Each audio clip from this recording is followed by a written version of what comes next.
Hi, welcome to this second week of Human Action for World Futures.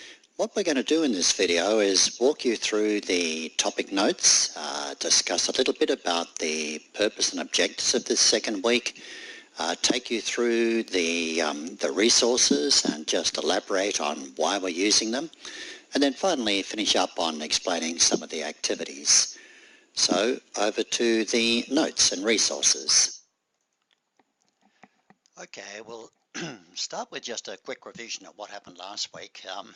Apart from the general problems of trying to get the first week bedded down and everyone finding their proper tutorial rooms, what we did is we looked at really the current situation in the world, tried to get an idea of the big problems that are really facing us. And we looked at the global millennial goals, and we looked at James Martin's ideas, what he considers to be the most important things that we're facing and that we need to act on. Okay, in this second week, we're moving away from that and starting with the idea that if we're really going to understand action and good action, it might be best to start with the past and look at all the problems that humans have caused over there, well, since we began 200,000 years ago. Now we can jump straight to the notes, resources and activities for this topic. This is where you normally start. And let's just walk our way through them and look at the major notes and see what they've got to say, and then elaborate on them when we start looking at the resources. Now, often I'll put a lot of notes in to get you started. Sometimes I'll have a longer video to get you started. Other times there'll be very little and you will be going straight to the resources and working it out for yourself. But here I try to summarize a little bit about where we started 200,000 years ago and very quickly why and how things have changed leading up to the present, this phenomenally rapidly changing present that in a few minutes we'll find we can almost describe as being the Anthropocene, a brand new era for this Earth, an era where we are actually altering the entire biosphere. Just like major earthquakes or major collisions with outer space meteors had phenomenal effects on the Earth in the past that lasted many millions of years, it could be we're effectively as powerful as a meteor hitting the Earth. But I'll sort of jump over those notes, you can read them for yourself, and go straight on to the resources and why we selected them. Now, there's an enormous amount of doom and gloom that you'll hear in the papers and the Green Party, and in fact many of us keep on saying, oh, woe is me, we're in deep trouble, the world is going to the pot. Well, in a way, there could be elements of truth in that. However, at this particular point in time, it could be argued that everyone in this, well, almost everyone in this Earth is doing a heck of a lot better now than they ever did in the past. Even people in abject poverty are possibly living better, longer, more fulfilled lives than through most of human prehistory and history. Now, do you really believe that? And isn't that surprising? It's nothing we normally say. But we've selected this first resource from Matt Ridley, who's really described himself as a rational optimist. He stands back and looks at the world and looks at all the good things that happened due to all the amazing technological advances we've made.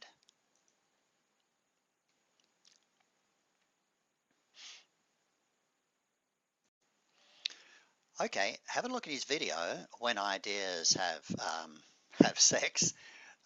Here it is. I'll just briefly show it to you. It's a TED Talk, and we're going to have to find it. Here it is. TED Talks, incidentally, can be really quite remarkable.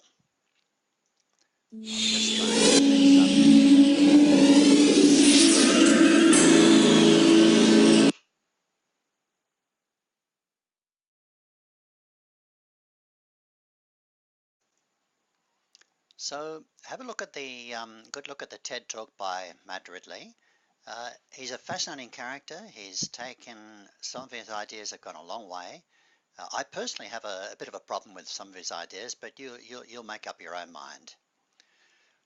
More importantly, let's now move on to the next, I think, excellent resource, Humans Change the World. Let's have a look at that one. This is coming out of the Smithsonian Institute from America in Washington. This website is worthwhile really spending a bit of time on and really browsing around. There's lots of fascinating stuff in it. For those of you who are or have done 1110, you'll already be quite familiar with it when you look at human evolution. But for now, what we want to do is to look at those sections of this website that particularly talk about how humans have changed the world. Browse around, go into some of the side boxes. Excellent way of really starting to get a grip of what is actually happening. The next source is a Wikipedia article. Now, a lot of people believe that Wikipedia articles should never be raised at university. I totally disagree. They can be excellent to provide an overview.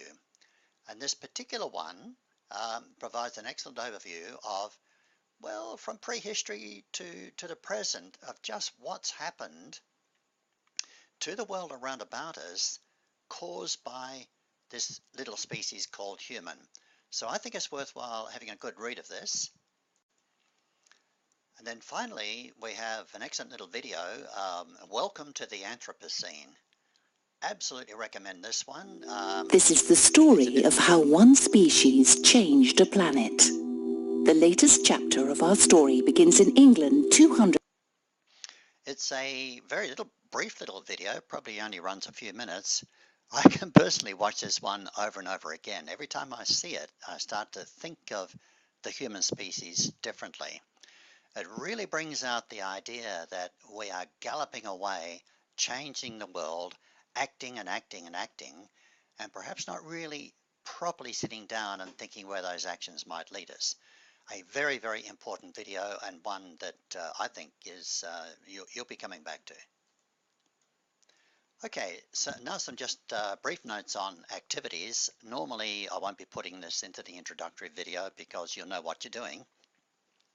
But that first week and the second week and possibly even the third week are really quite, on the face of it, daunting. You've got much to learn, much to catch up on.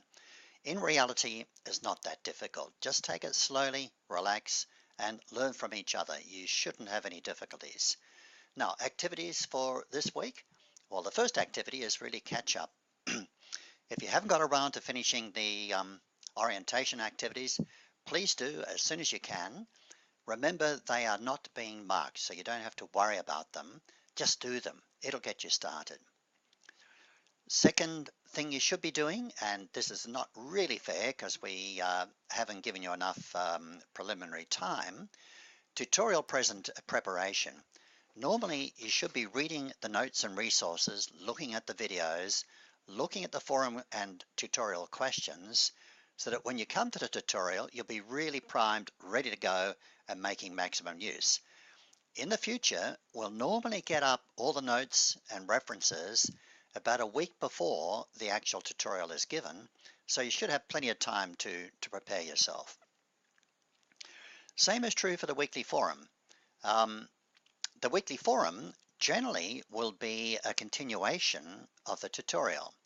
This is where your tutorial group, your forum group, will take the beaut ideas you developed in the tutorial and put them onto the actual written forum.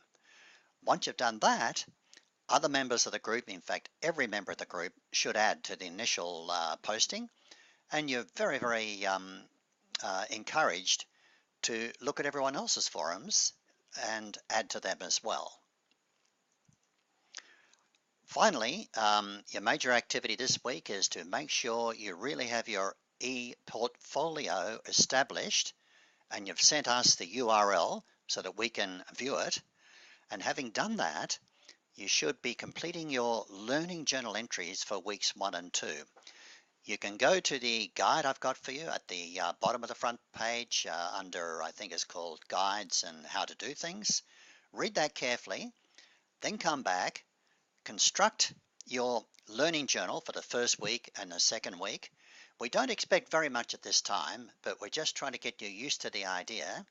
Construct them, paste them into your e-portfolio, and combine them into a single Word document and post them into the Moodle assessment section as Learning Journal 1.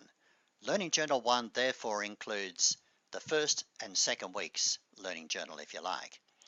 Now, you could ask, why do we want them in Moodle as well as your e-portfolio?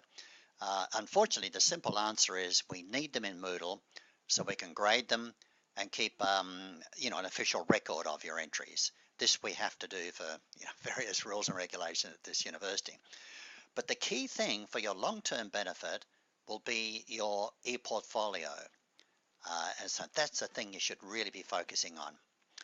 Okay, I think that's enough for this introduction. In future introductions, we'll talk more about the actual topic. Thank you very much.